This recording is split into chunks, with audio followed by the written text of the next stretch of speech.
स्वागत है स्टूडेंट्स आप सभी का आपके के अपने YouTube चैनल स्टडीफाई 2.0 में। तो स्टूडेंट्स आज हम हाजिर हुए हैं आपके लिए एक और नई वीडियो लेकर के। तो स्टूडेंट्स आज की वीडियो होने वाली है भारत एवं विश्व की अर्थव्यवस्था के आधार पर। स्टूडेंट्स आज की वीडियो में 20 ऐसे प्रश्न लिए गए हैं जो कि हर एक एग्जाम में पूछे जाते हैं। तो स्टूडेंट्स बिना किसी देरी के बढ़ते हैं वीडियो की ओर।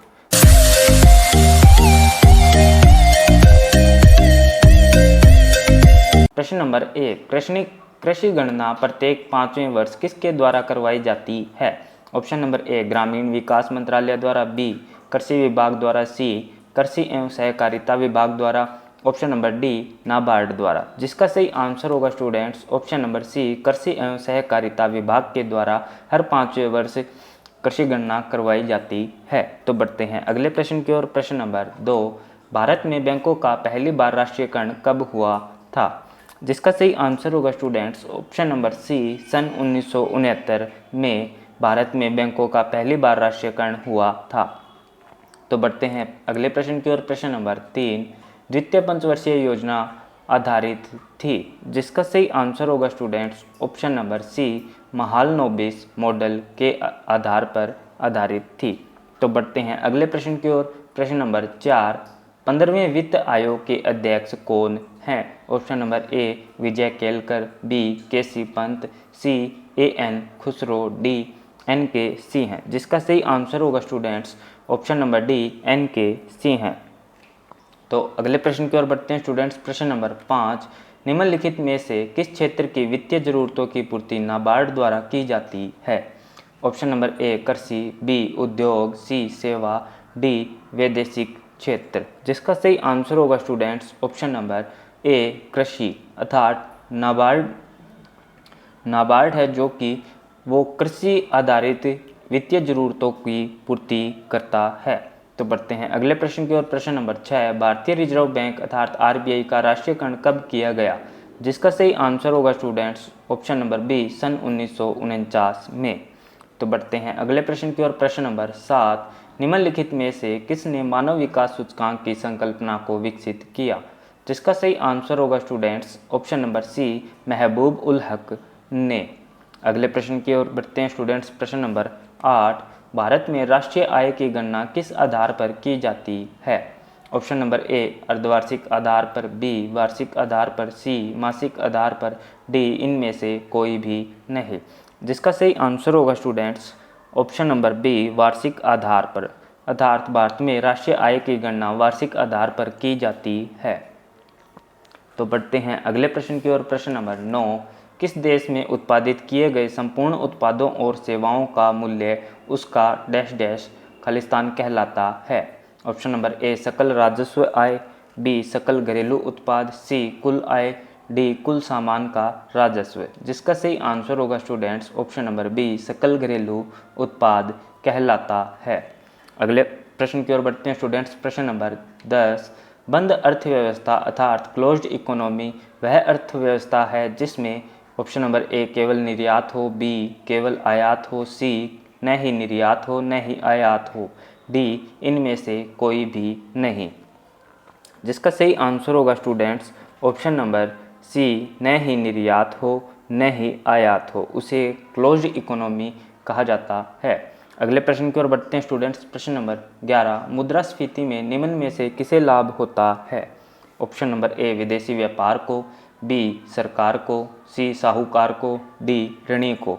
जिसका सही आंसर होगा स्टूडेंट्स ऑप्शन नंबर डी ऋणी को, अर्थात मुद्रास्फीति में ऋणी को सबसे ज़्यादा लाभ होता है। अगले प्रश्न की ओर बढ़ते हैं स्टूडेंट्स। प्रश्न नंबर 12, ई नाम क्या है?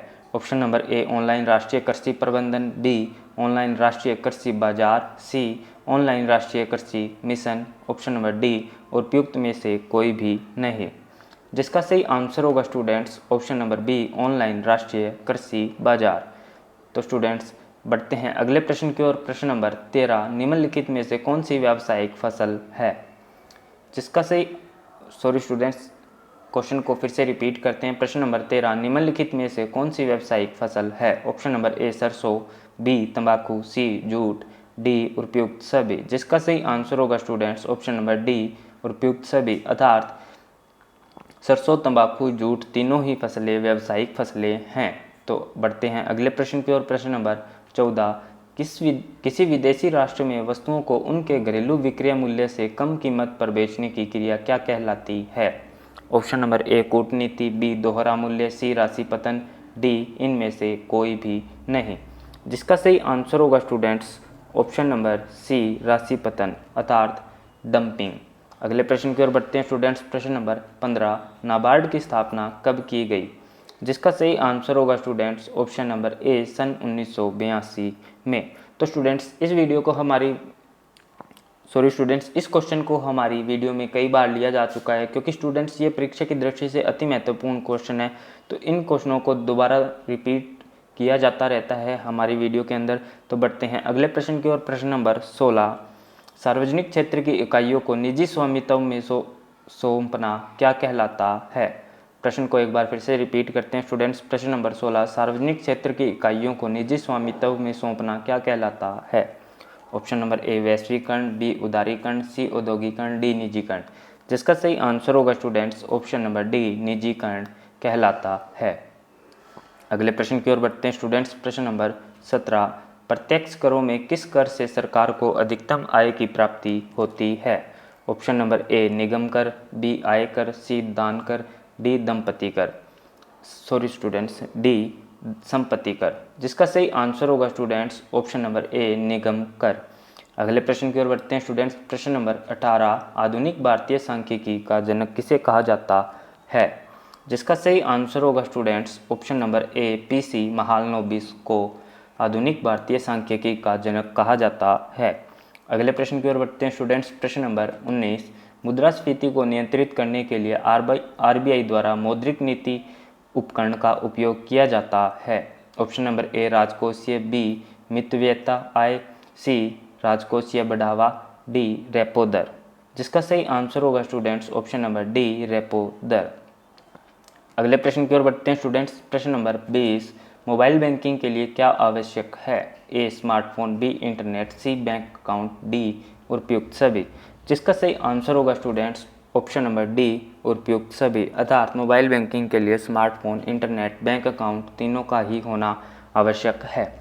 तो स्टूडेंट्स इस वीडियो को अंत तक देखने के लिए आप सभी का बहुत बहुत धन्यवाद। और साथ ही स्टूडेंट्स आप सभी को बताना चाहेंगे कि कल अर्थात पिछले रविवार को इसी यूट्यूब चैनल पे एक टॉप 100 क्वेश्चनों की वीडियो अपलोड की गई है। तो अगर आपने उस वीडियो को नहीं देखा है तो ऊपर दिए गए आई बटन में लिंक पर क्लिक करके आप उस वीडियो को जरूर देखें, क्योंकि स्टूडेंट्स उस वीडियो के अंदर टॉप 100 क्वेश्चनों को शामिल किया गया है, जो कि परीक्षा की दृष्टि से अति महत्वपूर्ण है। और साथ ही स्टूडेंट्स अगर आप इस यूट्यूब चैनल पर नए हैं तो चैनल को जरूर से सब्सक्राइब करें और साथ ही बेल नोटिफिकेशन को भी ऑन करें। और स्टूडेंट्स आप सभी को बताना चाहेंगे कि हमारे इसी यूट्यूब चैनल के कम्युनिटी टैब में हर 1 घंटे में एक नया क्वेश्चन अपलोड किया जाता है, जिसको आप हल करके अपनी तैयारी को और भी बेहतर बना सकते हैं।